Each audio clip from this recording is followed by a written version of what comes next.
श्री स्वामी समर्थ. नमस्कार मंडळी, स्वागत आहे तुमचे माझ्या यूट्यूब चॅनलवरती. आजचा दिवस तुम्हाला खूप छान सुखाचा आनंदाचा जाऊ हीच स्वामींच्या चरणी प्रार्थना करते आणि आज या नवीन व्हिडिओला सुरुवात करते.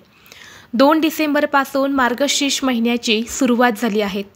उद्या 5 डिसेंबरला मार्गशीर्ष महिन्यातील पहिला गुरुवार आहे. अगदी श्रावण महिन्याप्रमाणेच मार्गशीर्ष हा महिना देखील अतिशय पवित्र आणि शुभ मानला जातो.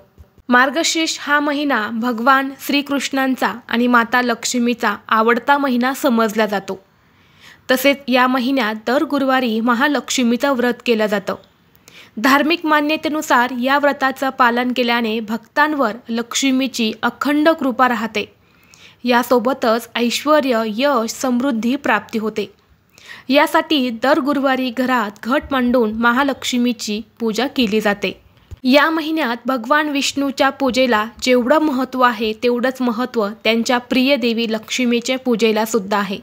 असे मानले जाते की जो कोणी या मार्गशीर्ष महिन्यातील गुरुवारी देवी लक्ष्मीचं व्रत करतो, देवी लक्ष्मीच्या आशीर्वादाचा वर्षाव त्याच्या आयुष्यात होतो.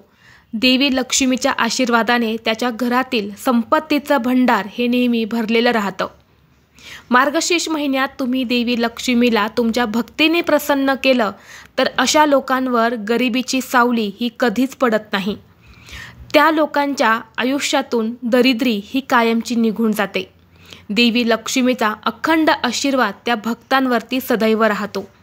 आणि म्हणून या दिवशी व्रतासोबतच महालक्ष्मीच्या पूजेसोबतच घरामध्ये काही प्रभावी उपायसुद्धा केले जातात. आज या व्हिडिओमध्ये मी तुम्हाला एक अतिशय प्रभावी असा उपाय सांगणार आहेत.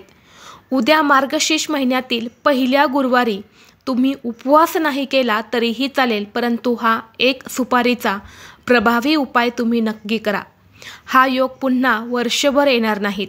हा उपाय केल्याने तुम्हाला सर्व कामात यश मिळेल. घरात अखंड लक्ष्मी प्राप्ती होईल. 7 पिढ्यांचे दारिद्र्य हे नष्ट होऊन तुमच्या मनातील कितीही कठीण इच्छा ही लगेच पूर्ण होईल. घरातील गरिबी ही कायमची दूर होईल. असा हा उपाय आज व्हिडिओमध्ये मी तुमच्यासोबत शेअर करणार आहेत. त्यामुळे तुम्ही हा व्हिडिओ स्किप न करता शेवटपर्यंत पाहत राहा. चॅनलवरती नवीन असाल तर सबस्क्राईब करा आणि असेच माहितीपूर्व नवनवीन व्हिडिओ पाहण्यासाठी बेल आयकॉनला प्रेस करा. उद्या 5 डिसेंबर आहेत आणि उद्या 5 डिसेंबरला मार्गशीर्ष महिन्यातील पहिला गुरुवार आहे. आणि या पहिल्याच गुरुवारी विनायक चतुर्थीसुद्धा आलेली आहेत. यामुळे या दिवसाचं महत्त्व हे खूप अधिक पटीने वाढलेलं आहे. आणि हा योग जो आहे तर तो अतिशय दुर्मिळ योगायोग जुळून आलेला आहे. या योगावरती काही प्रभावी उपाय जर आपण केले तर त्या उपायांचं आपल्याला निश्चितच फळ प्राप्त होते. आपल्या हिंदू धर्मात पूजेच्या वेळी सुपारीला विशेष महत्त्व आहे. पानांसोबत सुपारी देखील पूजेमध्ये ठेवली जाते. गणपती बाप्पाला सुद्धा सुपारी अतिशय प्रिय आहेत. आपण जेव्हा पूजा करतो तेव्हा प्रथम उपासक गणेश आणि गौरीचे प्रतीक म्हणून सुपारीच्या रूपामध्ये वापरतात. भगवान विष्णू आणि देवी लक्ष्मीच्या पूजेमध्ये सुपारीचा वापर अवश्य केला जातो. आणि गुरुवार हा देखील भगवान विष्णू, माता लक्ष्मी आणि भगवान श्री गणेश यांना समर्पित असणारा दिवस आहे.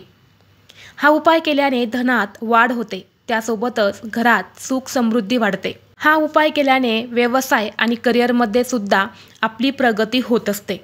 त्याचबरोबर घरात सतत आर्थिक अडचणी येत असेल, आलेला पैसा घरामध्ये टिकत नसेल, सतत पैशांच्या अडचणी येत असेल, तुम्हाला उधार पैसे घेण्याची वेळ येत असेल किंवा तुमच्यावरती एखादं कर्ज असेल तर त्या कर्जातून मुक्त होण्यासाठी हा उपाय अत्यंत प्रभावी मानला जातो.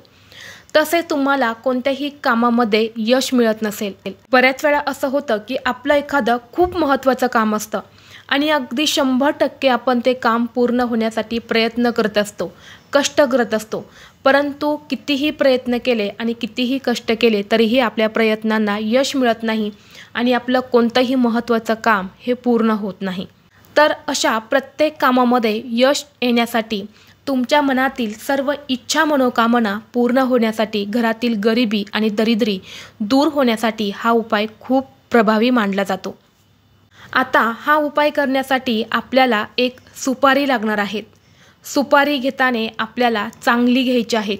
अगोदर पूजेमध्ये वापरलेली किंवा खराब झालेली, किडलेली अशी सुपारी तुम्हाला घ्यायची नाहीत. एक नवीन कोरी करकरीत अशी सुपारी जी आहे तर ती तुम्हाला आणायची आहेत. तुम्ही उद्या आणली तरीही चालेल किंवा आज तुम्ही ही सुपारी घेऊन आले तरीही चालेल. उपाय हा आपल्याला गुरुवारच्या दिवशीच करायचा आहे. हा उपाय तुम्ही उद्या सकाळी केला तरीही चालेल किंवा दुपारी केला तरीही चालेल किंवा तुम्ही संध्याकाळी हा उपाय केला तरीही चालेल. जेव्हा तुम्हाला उद्या दिवसभरामध्ये शक्य होईल तेव्हा हा उपाय करायचा आहे. सर्वप्रथम तुम्हाला काय करायचं आहे, हा उपाय करण्याच्या अगोदर देवघरामध्ये दिवा हा लावून घ्यायचा आहे. कारण आपण कोणतीही सेवा किंवा उपाय हा अग्नीच्या साह्याने केला, दिवा लावून केला तर त्या उपायाचं फळ आपल्याला निश्चितच प्राप्त होते. ती सेवा, तो उपाय देवांपर्यंत पोहोचवण्याचं काम दिवा हा करत असतो. दिव्याला ज्ञानाचे, त्यागाचे तसेच दारिद्र्य दूर करण्याचे साधन मानले जाते. धूप दीप अगरबत्ती लावायची, यानंतर आसन घ्यायचं, आसनावरती बसायचं, एक ताम्हण घ्यायचं, ताम्हणामध्ये थोड्याशा अक्षता ठेवायच्या आहेत आणि त्यावरती ही सुपारी आपल्याला ठेवायची आहेत. यानंतरनं या सुपारीवरती आपल्याला 11 पळी दुधाने अभिषेक करायचा आहे आणि 11 पळी स्वच्छ पाण्याने अभिषेक करायचा आहे. अभिषेक करत असताना ओम गण गणपते नमः, ओम गण गणपते नमः हा मंत्र म्हणायचा आहे. सुपारी स्वच्छ पुसून काढायची. यानंतरनं तुम्हाला एक वाटी घ्यायची आहेत. त्या वाटीमध्ये थोडेसे तांदूळ टाकायचे आहेत. त्या तांदळावरती तुम्हाला 1 रुपयाचं एक नाणं ठेवायचं आहे आणि त्या नाण्यावरती तुम्हाला ही सुपारी जी आहे तर ती ठेवायची आहेत.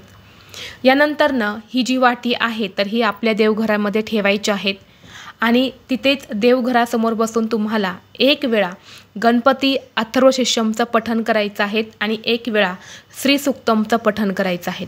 दोन्ही सेवा करून झाल्या की दोन्ही हात जोडून माता लक्ष्मी, भगवान गणेश यांचं नामस्मरण करायचं आहे. तुमच्या जीवनात काही दुःख, संकट, अडथळे असेल तर ते दूर होण्यासाठी प्रार्थना करायच्या आहेत. तसेच मनामध्ये भरपूर दिवसापासून इच्छा आहेत, भरपूर प्रयत्न करतायत परंतु तुमची इच्छा पूर्ण होत नसेल तर तशी तुम्हाला मनोभावे प्रार्थना करायची आणि ही सुपारी तुमच्या देवघरामध्ये तुम्हाला पुढच्या गुरुवारपर्यंत तशीच ठेवायची आहेत. एकूण 7 दिवस आपल्याला दररोज या सुपारीची पूजा करायची आहे. दुसऱ्या दिवशी सकाळी उठायचं, स्नान करायचं आणि जेव्हा आपण आपल्या देवघरातली पूजा करतो तेव्हा त्या सुपारीची सुद्धा पूजा करायची आहेत. हळदी कुंकू लावायचं, धूप दीप अगरबत्ती ओवाळून घ्यायची आणि दररोज तुमची इच्छा जी आहे तर ती तुम्हाला व्यक्त करायची आहेत. 7 दिवस तुम्हाला ही सेवा कंटिन्यू करायची आहेत. पुढल्या गुरुवारी 8वा दिवस असणार आहे. 8व्या दिवशी तुम्ही तुमच्या देवघरातली पूजा करून झाली की एक लाल रंगाचा कपडा घ्यायचा. त्या कपड्यामध्ये ती सुपारी, ते 1 रुपयाचं एक नाणं आणि वाटीमध्ये तांदूळ होते तर त्यातले 21 अखंड तांदूळ काढायचे आहेत. त्या लाल कपड्यामध्ये बांधायचे आहेत आणि ही जी पोटली आहे तर ही तुम्हाला तुमच्या पैशांच्या तिजोरीमध्ये ठेवायची आहेत. ही अभिमंत्रित केलेली सुपारी असते. या सुपारीमध्ये धन आकर्षित करण्याची एक दैवी शक्ती असते आणि जेव्हा ही सुपारी आपल्या तिजोरीमध्ये ठेवली जाते तेव्हा आपल्या घराकडे लक्ष्मी आकर्षित होते, धनसंपत्ती आपल्या घरामध्ये येऊ लागते. आता ही सुपारी तुम्ही तिजोरीमध्ये ठेवल्यानंतर सारखी तुम्हाला बघायचं नाहीत किंवा सारखं त्याला हात लावायचा नाहीत. फक्त तिजोरीमध्ये एका साईडला तुम्हाला कायमस्वरूपी ठेवून द्यायचे आहेत.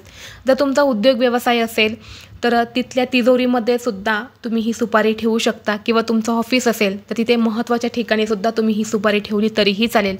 यामुळे धनामध्ये वृद्धी होते. तर असा एक अतिशय प्रभावी उपाय तुम्हाला करायचा आहे. जर तुम्हाला या गुरुवारी हा उपाय करणं शक्य झाले नाही तर तुम्ही पुढच्या गुरुवारी हा उपाय केला तरीसुद्धा चालेल. व्हिडिओ तुम्हाला आवडला असेल तर लाईक करा, चॅनलवरती नवीन असाल तर सबस्क्राईब करा आणि हा व्हिडिओ आपल्या मित्रपरिवारासोबत शेअर करा.